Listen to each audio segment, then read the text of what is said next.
I'm Laura from Brown Bird and Company, and myself and my wife Jackie built our van Helvellyn in March 2022. She's a medium wheelbase Mercedes Sprinter and we live in her full time. I'm Nate Murphy and I have literally just bought this van to show you how to build a van. We have made a really detailed course which will help you go from this to this. You will learn everything you need. We help you specify your electrical system and you'll be able to access the community all building their own vans at the same time. So come on inside and I'll show you around. So we'll start with the kitchen. We have a very functional L-shaped kitchen which has got loads of work surface space. We've got a stainless steel sink and a handmade copper tap.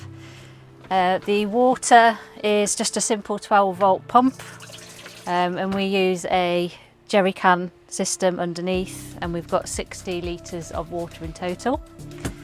We've hand built a spice rack in here, which just means that you can have loads of different condiments. I do a lot of cooking, so it's quite important to have lots of storage space for food, and then loads of storage space in the corner unit for all of the other bits and bobs. We've got 4 drawers here. Storage is obviously a big thing in a camper van, so we kind of try and maximise everything as much as possible. So we've got this neat little hidden drawer in here to make use of that, and then a 2-burner gas Thetford hob here. We don't have a built-in oven, we solely use an Omnia oven just to make sure that we've got more room for everything else because we live in it full time. And we've got the live edge oak worktop with the matching splashback.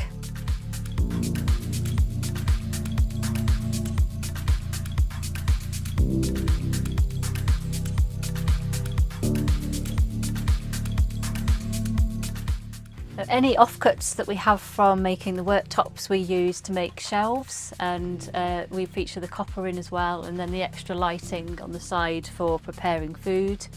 And it's just nice to have kind of decorative features up there and some extra lighting as well here. So we love using oak, so we've incorporated the same oak that we use in the worktops and the shelves into the ceiling. We use oak slats on top of a black sheeting material and then use the nice brass nails across. We've got comfy bench seating for 4. And we've tried to incorporate as much storage into the seats as possible. In this cupboard here we've got pull-out loo, so that just pulls out like that to use. Underneath here we have a pet cubby hole, so that's where our dog sleeps. And then this side lifts up and there's storage for kind of big jackets and things like that. And then we've built in some shoe storage this side, so it prevents any arguments about shoes being knocked off the step. We have a solid oak table here on sliders, and we've made it so that the sliders are hidden. We quite like having the same colour as the sofas on the side instead of seeing sliders. Down here is the fridge, again on pull-out sliders, and it's a 45-litre compressor fridge. We've got more storage on both of the side cupboards under the bed. This one's a massive pull-out drawer which comes right the way out here. We can get loads of stuff in there. And then this side we've got 2 drawers for all of our knickknacks. So here we have another live edge shelf to match the one on the bulkhead, and then overhead cabinets above on gas struts. And we love using these storage pouches. It just means that everything stays neat and tidy in its own section. Here we've got a MaxxAir Deluxe fan. We put these in all of our builds, and they're really great so that you can draw both air in for if it's hot and air out whilst you're cooking. And then at the back there's a SkyMax vent, which is the same brand as MaxxAir. And then if you've got them both open, you kind of have ventilation going through, which is great. We've got a fixed widthways double bed at the back. We've got side pods in this build so that you can sleep comfortably widthways up to about 6 foot. A Sprinter is generally a narrower van, so it just means that we've not had to do any kind of pull-out beds for taller people. Another live edge shelf and quite a nifty iPad holder at the back, and that kind of swizzles round and makes nighttime Netflix and Prime viewing really easy. And then a bed light here for reading. And on the wall here we've got the SPACIOUS diesel heater control. We really like these, fitting these in our builds. It's super quiet at night. I'm quite a light sleeper, so I don't hear this kicking in and out. And we get that fitted under the seats at the front so that you don't lose any space in the living area.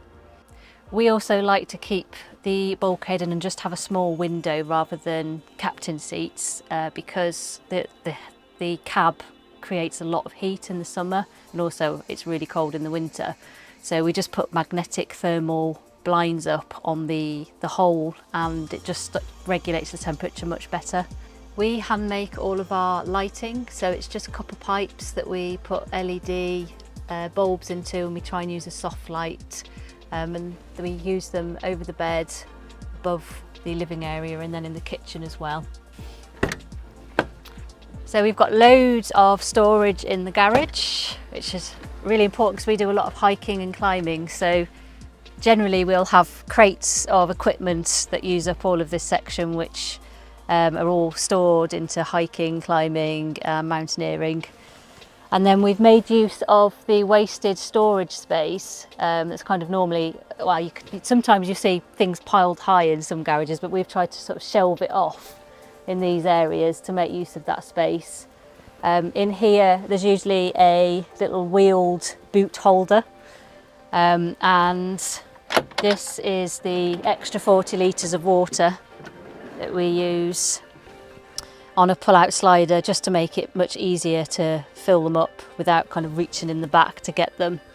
We prefer to use the jerry can system for water because when we're travelling in Europe and far-flung places, we can just walk to a water fountain with these and fill up really easily, rather than having to try and find a hose pipe to fill up any underslung tanks. Here we have more live edge oak. This is actually a piece off the worktop, and we just thought that was a really nice statement piece at the back. We think it's still quite important to make sure that the garage space looks neat and tidy, you know, even though you don't see it all the time. It's just nice to open the doors and have everything very neat. Here we have the electrics cabinet. We've pretty much got a full Victron setup for the electrics, apart from the battery, which is a lithium Roma battery, which are fantastic. That's a 200 amp hour one. We've got 400 watts of solar up on the roof. So we've got the MPPT for the solar, the DC to DC charger so that we can charge whilst we're driving, and the inverter at the back there, which is a 1200 watt one. And yeah, it works really well. We stay off grid pretty much 100% of the time. We use a campsite probably once every 2 or 3 months. So we've used offcuts from the ceiling slats on the back doors. A couple of reasons: it looks really nice, but also the door cards get a bit of a battering when you're driving if there's anything that, like the crates, come into it. That actually protects the door cards really well, so I don't have to keep touching them up all the time in flip-flops. So up here we've got the solar, so we've got 4 100 watt panels. And the roof rack, so this is a Will.i.am's bespoke made roof rack to fit around the vents and the solar, which was a bit of a jigsaw puzzle. We've decided to put black Rhino alloy wheels on the van. They look really good, but also we've got the BF Goodrich all-terrain tyres on. We go skiing in the winter, so it's important for us to stay on the road, and to be honest, they just look really nice. So we absolutely love living full-time in a van. We love the freedom that it gives you. We actually got inspired by Nate's first video in 2017 about how to build a van in 30 days, and thought, wow, yeah, we can do this. And it kind of flourished from there. We did a lot of travelling, and then we had lockdown. So we thought, well, we can build a van in lockdown. So we then built another van. and we were still in lockdown, so then built another van, and we've now turned that into a full-time business where we do conversions based up into the northeast and still live full-time doing it, and it works really well for us. I hope you've enjoyed the van tour. If you want to find out more about us, we've got our own website, which is brownbirdandcompany.co.uk, and we're also on Instagram at brownbirdandcompany.